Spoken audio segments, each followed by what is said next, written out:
जैसा कि सभी को मालूम है, श्री सन फार्मा ये एक तमिलनाडु की सिरप बनाने वाली कंपनी है, जिसके पीने से मध्य प्रदेश में 22 बच्चे और राजस्थान में 4 बच्चों की डेथ हो गई है।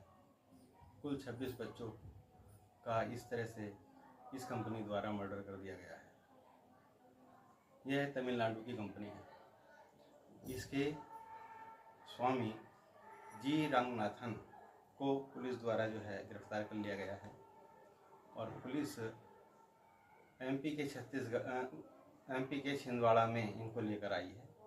अदालत ने इनको 10 दिन के लिए पुलिस की रिमांड पर दे दिया है। अब ये अपने बचाव के लिए कंपनी के कर्मचारियों पर आरोप लगा रहे हैं कि उनके द्वारा ये मिलावट की गई है, जबकि ऐसा नहीं है। ये इसका कफ सिरप का उत्पादन करते थे। जो भी कुछ किया गया होगा वो इनके द्वारा किया गया है या करवाया गया होगा, और इनकी लापरवाही के कारण जो है 26 बच्चों की मृत्यु हुई है और इन परिवार वाले जो हैं अपने बच्चों से वंचित हुए हैं। सरकार को इनके प्रति सख्त से सख्त कार्रवाई करनी चाहिए और याचिकाकर्ताओं की भी यही मांग है।